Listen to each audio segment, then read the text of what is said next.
तब हमें कगामी के बचपन का सीन दिखाया जाता है जहां कगामी डेमन किंग से मिलने चला गया होता है और उससे पूछने लगता है कि आखिरकार वो ह्यूमंस के बारे में क्या सोचता है। तब यहाँ प्रेजेंट में कगामी और उसके दोस्त अभी भी मॉन्स्टर्स के साथ लड़ रहे होते हैं, जिस वजह से एलिस को लग रहा होता है कि उसे भी कुछ करना चाहिए और इस वजह से वो सिटी के अंदर चली जाती है। तब तकाको रेक्स को कमजोर मॉन्स्टर्स को संभालने के लिए कहती है और खुद स्ट्रॉन्गर मॉन्स्टर्स से लड़ने की बात करने लगती है, पर रेक्स इसके लिए मना कर देता है क्योंकि एक हीरो इस तरह पीछे नहीं हट सकता। तब तकाको मॉन्स्टर्स के ऊपर हमला कर देती है और उन्हें चुटकियों में ही हरा देती है और रेक्स को बताती है कि वो इस वजह से स्ट्रॉन्गर मॉन्स्टर्स को संभालने के लिए कह रही थी क्योंकि उसके पास एक ऐसी स्किल है जिससे कि वो एनिमीज के डिफेंस को बाईपास कर सकती है, जिससे रेक्स को एहसास होता है कि तकाको 100 लेवल से ऊपर की है और उसे यकीन नहीं आ रहा होता कि एक मामूली सी एडवेंचरर भी उससे बढ़िया है, जिस वजह से वो भी सोचने लगता है कि उसे और भी ज्यादा ताकतवर बनना होगा। तब कगामी सबको टीम वर्क करने के लिए कहता है और पारना उसे समझाती है कि उनमें से सिर्फ वही है जो टीम वर्क नहीं कर रहा है, जिस वजह से कगामी उससे पूछने लगता है कि क्या उसे एरिया अटैक मैजिक आता है, जिस पर पारना हाँ कहती है और कुरुल भी उसे बताती है कि उसे भी एरिया मैजिक आता है, जिस वजह से हम देखते हैं कि कगामी उन दोनों को कमर से पकड़ लेता है और उन दोनों को हवा में ले जाता है, जिस वजह से उन दोनों लड़कियों को लगने लगता है कि कगामी उनका फायदा उठा रहा है। पर कगामी उन्हें इस वजह से ऊपर लाया होता है ताकि वो अपने एरिया अटैक मैजिक से ऊपर उड़ रहे मॉन्स्टर्स को उड़ा सके और वो दोनों मैजिक स्पेल फायर करके उन सभी मॉन्स्टर्स को उड़ा देती है। तब कगामी उन्हें वापस नीचे ले आता है, जिस वजह से पारना उसे अगली बार वार्निंग देने के लिए कहती है और कुरुल उसे रॉयल ब्लड की इज्जत करने के लिए कहती है, पर कगामी को इससे कोई फर्क नहीं पड़ रहा होता। तब यहाँ विलेज के अंदर सभी लोगों को लग रहा होता है कि अब उनका विलेज नहीं बचेगा, जिस वजह से वो लोग वहाँ से जाने के लिए तैयार होते हैं, पर तभी एलिस उनके पास पहुँच जाती है। तब यहाँ कगामी और उसके साथी सुबह तक उन मॉन्स्टर्स के साथ लड़ रहे होते हैं और कगामी देखता है कि अगर ऐसे ही चलता रहा तो वो लोग अपनी लिमिट तक पहुँच जाएंगे, जिस वजह से वो सभी को वापस आने के लिए कहता है, पर कोई भी उसकी बात मानने के लिए तैयार नहीं होता। कगामी, तुम हमें भागने के लिए इस वजह से कह रहे हो ना ताकि तुम अकेले इन सब से लड़ सको, पर हम तुम्हें अकेला नहीं छोड़ने वाले और हमें भी ये एहसास है कगामी कि तुम अपनी स्टैमिना को बचा कर रख रहे हो। क्यों? मैंने सही कहा? ये लोग तो मेरी कोई बात नहीं सुन रहे और अगर ऐसे ही चलता रहा तो ये सभी लोग मारे जाएंगे। आखिरकार अब मैं क्या करूँ? तब हम देखते हैं एलिस वहाँ पर आ जाती है और वो सबकी मदद करने के लिए विलेज के सोल्जर्स और एडवेंचरर्स को ले आई होती है, जो कि अपने विलेज को प्रोटेक्ट करने के लिए बहुत ज्यादा एक्साइटेड होते हैं और मॉन्स्टर्स के ऊपर हमला कर देते हैं। तब यहाँ हम देखते हैं कि सुबह होने से पहले सभी लोग मॉन्स्टर्स के साथ लड़ने से डर रहे होते हैं क्योंकि वो लोग इतने ताकतवर नहीं होते, पर तभी वो लोग देखते हैं कि कगामी और उसके साथियों ने अभी तक हार नहीं मानी है, जिस वजह से वो भी अपने विलेज को बचाने के लिए कुछ भी करने के लिए तैयार होते हैं और इस वजह से वो लड़ने आगे आते हैं। तब एलिस भी कगामी को बताती है कि ये सब कुछ उसी की वजह से हुआ है क्योंकि उसी ने सबको ये करज दी है और कुरुल को ये देखकर यकीन नहीं आ रहा होता कि एक सिंगल विलेजर इतने एडवेंचरस को इंस्पायर कर सकता है। तब रेक्स ये देखकर हंसने लगता है और तय करता है कि अब वो इस लड़ाई को खत्म करके रहेंगे। तुम सच में बहुत ज्यादा ऑसम हो एलिस, क्योंकि तुम ही एडवेंचरस को यहाँ तक लाई हो। तो चलो फिर अब तैयार हो जाओ क्योंकि हम लोग इस लड़ाई को जीतने वाले हैं। तो हीरो की पार्टी भी लड़ने के लिए तैयार हो जाती है और मैनो को भी एहसास हो जाता है कि जिंदगी में कभी न कभी उन्हें हीरो की पार्टी के साथ लड़ना ही पड़ेगा, पर फिलहाल के लिए तकाको उसे इस चीज की चिंता छोड़कर मॉन्स्टर के साथ लड़ने के लिए कहती है, जिस वजह से वो लोग लड़ने के लिए तैयार हो जाते हैं और कगामी एलिस को पीछे रहने का कहकर अपने साथियों के साथ मॉन्स्टर के ऊपर हमला कर देता है। तब थोड़ी देर की लड़ाई के बाद सारे एडवेंचरस थक चुके होते हैं और यहाँ रेक्स भी लड़कर अपनी लिमिट तक पहुंच गया होता है, जिस वजह से टीना, कुरुल और एलिस पोशन लेकर उसके पास आ जाते हैं ताकि वो खुद को हील कर सके। मैंने पहले ही अपने हिस्से के पोशन को यूज कर लिया है, जिस वजह से इनका मुझ पर कोई असर नहीं होगा, तो तुम्हें रेस्ट कर लेनी चाहिए। मैं एक हीरो हूँ, तुम्हें इतनी जल्दी हार नहीं मान सकता और मौत से भी नहीं डर सकता। तो क्या तुम्हें नहीं लगता कि रश करना भी सक्सेसफुल फाइटिंग का एक पार्ट होता है? और वैसे भी तुम्हें हर टाइम फाइट करने की जरूरत नहीं है। कगामी तो काफी टाइम से फाइट कर रहा है, ऐसी बात नहीं है। कगामी तो बीच बीच में ब्रेक ले रहा है क्योंकि उसने कहा है कि उसके पास एक ऐसी स्किल है जो कि उसे बिना आइटम के रिकवर करने देती है। मुझे यकीन नहीं आ रहा कि इसे अपने साथियों पे इतना ज्यादा भरोसा है। ये तो सच में मुझसे आगे है। लेवल 999 पर होना सच में बहुत ज्यादा अमेजिंग बात है। सिर्फ इतनी बात नहीं है, ये तो उन कॉमन सेंस से भी दूर है जो कि हमें रोक कर रखते हैं और उसी की वजह से इसके पास वो पावर है। इसने कहा था कि हमें अपनी सोच में उलझे नहीं रहना चाहिए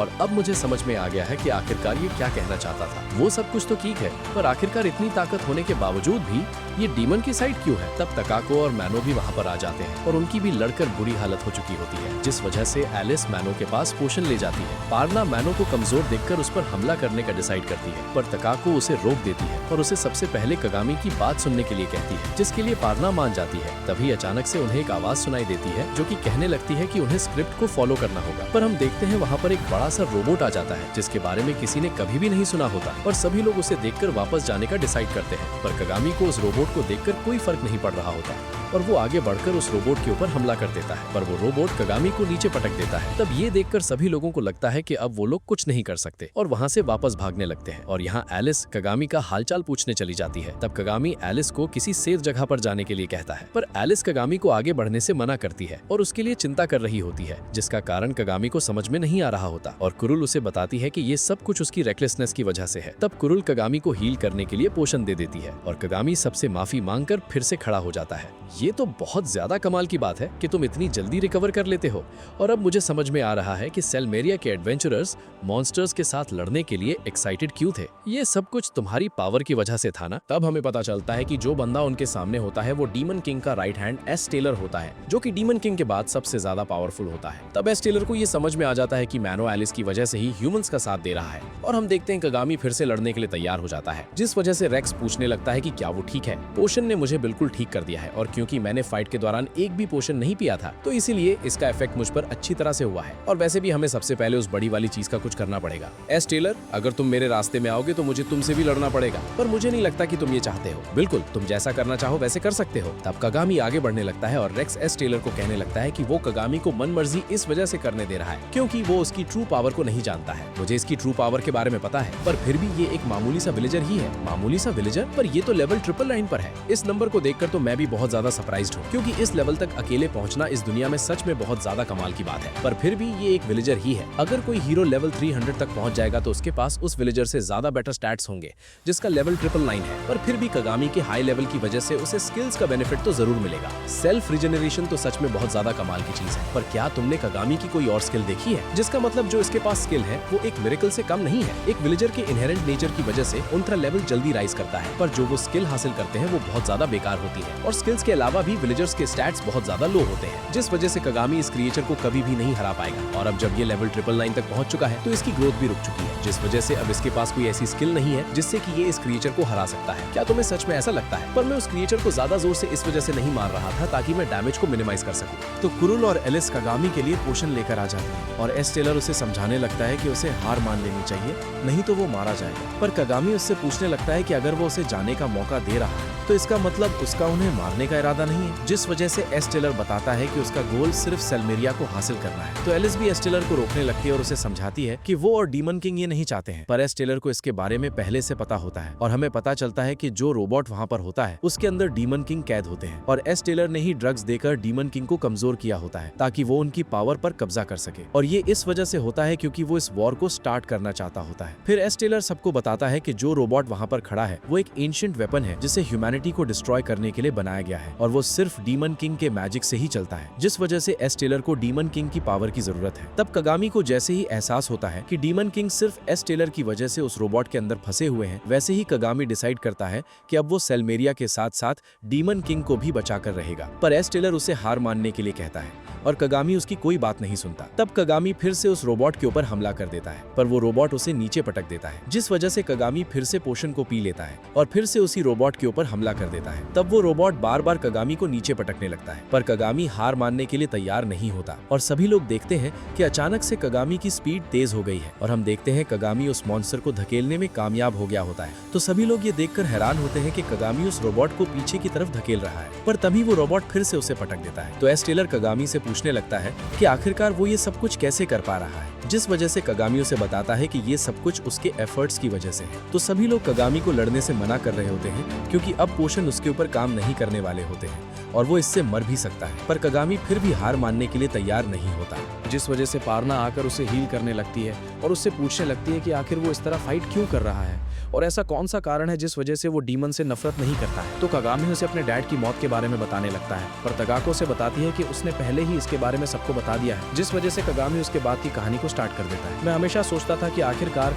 विलेजर्स इतने ज्यादा कमजोर क्यों हैं और मुझे ये इतना ज्यादा फ्रस्ट्रेट कर रहा था कि मैं इसे बिल्कुल भी सहन नहीं कर पा रहा था, जिस वजह से मैंने लेवल अप करने के लिए बहुत ज्यादा मेहनत की ताकि मैं और भी ज्यादा ताकतवर बन सकूं। और उसके बाद मेरे जहन में ये सवाल आने लगे कि आखिरकार मैं एक विलेजर ही क्यों हूँ, हमें ये रोल्स क्यों मिले हैं, कौन इन चीजों को डिसाइड कर रहा है, आखिरकार क्यों मॉन्स्टर्स मनी में कन्वर्ट हो जाते हैं और आखिरकार क्यों हमें ये स्टेटस विंडो दिखाई देती है जिसके अंदर लेवल्स होते हैं और हम जो मॉन्स्टर्स को मारकर एक्सपीरियंस गेन करते हैं उससे हमें हर 100 लेवल पर स्किल मिलती है जो कि सच में बहुत ज्यादा नॉनसेंस वाली बात है। जब मेरी मॉम को ह्यूमंस ने मारा था तब मुझे एहसास हुआ कि ह्यूमंस और डीमंस बिल्कुल सेम है और वो लोग इस वजह से लड़ते हैं क्योंकि ये दुनिया इसी तरह काम करती है। और अगर तुम लोग भी इसके बारे में ध्यान से सोचोगे तो इस दुनिया में भी ह्यूमन तब सर्वाइव कर सकता है जब वो मॉन्स्टर्स को मारकर ताकतवर होगा और उनसे मिले हुए पैसों को इकट्ठा करेगा। ये चीज इतनी ज्यादा सेंस बनाती है कि आज तक किसी ने भी इसके बारे में कोई क्वेश्चन नहीं पूछा और हम लोग चुपचाप अपने असाइन रोल्स के अकॉर्डिंग मॉन्स्टर्स के साथ लड़ते गए। पर हमने कभी नहीं सोचा कि ऐसा क्यों हो रहा है। रेक्स, तुम एक हीरो हो ना, तो तुम्हें ये बार बार सोचना ही पड़ता है कि तुम्हें एक हीरो की तरह काम करना है। क्यों? मैंने सही कहा ना? तब रेक्स इस पर हाँ कहता है और कगामी कहने लगता है कि अगर वो लोग सच में इस दुनिया में आजाद होते तो वो सब कुछ कर सकते थे जो वो लोग चाहते थे, पर इस दुनिया में उन्हें सिर्फ अपने रूल्स के अकॉर्डिंग ही जीना पड़ता है। जब मैं लेवल 999 पर पहुंचा था तब मुझे थोड़ी सी निराशा हो गई थी और वो शायद इस वजह से था क्योंकि मेरी स्टेटस विंडो गायब हो गई थी और मैं नेक्स्ट लेवल तक नहीं पहुंच पा रहा था। तो फिर आखिरकार तुम फिर भी क्यों लड़ते रहे? क्योंकि लेवल 999 के बाद मुझे एक नई स्किल मिली जिसने मुझे उन सारे सवालों का जवाब दिया जो मैं इस दुनिया के बारे में जानना चाहता था। किसी ने इस दुनिया को इस तरह बनाया है और अब उसने मुझे ये पावर दी है कि मैं उस पर्सन को ढूंढकर सबक सिखा सकूं ताकि सभी लोग इस दुनिया को अपनी मर्जी से जी सकें। तब हम देखते हैं कगामी को जो स्किल मिली होती है उसके जरिए वो गॉड्स को भी चैलेंज कर सकता है, जिस वजह से वो जितना भी एक्सपीरियंस गेन करेगा उतनी ही उसकी पावर अपर लिमिट से भी ऊपर चली जाएगी। तब हम देखते हैं कगामी एक और स्किल को एक्टिवेट कर लेता है जो कि उसे लेवल 900 पर मिली होती है और उससे उसकी पावर डबल हो सकती है। पर जब उस स्किल का इफेक्ट खत्म होता है तो वो थोड़े टाइम के लिए पैरालाइज हो जाता है, जिस वजह से वो स्किल का ज्यादा इस्तेमाल नहीं करता है। पर अब कगामी के पास अपनी स्किल का इस्तेमाल करने का अच्छा मौका होता है और वो हवा में उड़कर उस रोबोट के ऊपर हमला कर देता है, जिस वजह से उस रोबोट का वो वाला हिस्सा टूट जाता है जहां पर डीमन किंग कैद होते हैं। तब थोड़ी देर बाद कगामी ने डीमन किंग को बाहर निकाल दिया होता है और वो एलिस से इस बात की माफी मांगने लगते हैं। तो एलिस उन्हें इंट्रोड्यूस करवाती है और डीमन किंग कगामी को दोबारा से देखकर खुश हो जाते हैं। तब डीमन किंग रेक्स को उसे मारने के लिए कहते हैं क्योंकि यही सही मौका होता है, पर रेक्स और कुरुल इसके लिए मना करने लगती है, जिस वजह से पारना उन्हें समझाने लगती है कि डीमन किंग को मारने का यही सही मौका है। तब मैनो बीच में आ जाता है और डीमन किंग ये देखकर हंसने लगता है क्योंकि उसे पता होता है कि ये दुनिया इसी तरह काम करती है। तो कुरुल पारना को शांत रहने के लिए कहती है क्योंकि उसके पास मैजिक पावर नहीं बची होती है और डीमन किंग एस टेलर से पूछने लगते हैं कि आखिरकार उसने ये सब कुछ क्यों किया, जिस वजह से एस टेलर उसे बताता है कि ये सारा काम डीमन किंग को ही करना चाहिए था पर उन्होंने नेक्स्ट स्टेप नहीं लिया है, जिस वजह से उसे सब कुछ खुद करना पड़ा। आखिरकार नेक्स्ट स्टेप से तुम्हारा क्या मतलब है? विलेजर, तुम उस बंदे को कन्फ्रंट करना चाहते हो ना जिसने इस दुनिया को बनाया है, तो फिर मैं तुम्हें 2 ऐसे हिंट्स देता हूँ जिसके जरिए तुम उस बंदे की आइडेंटिटी का पता लगा सकते हो। पहला तो ये कि तुम डीमन किंग को मार सकते हो,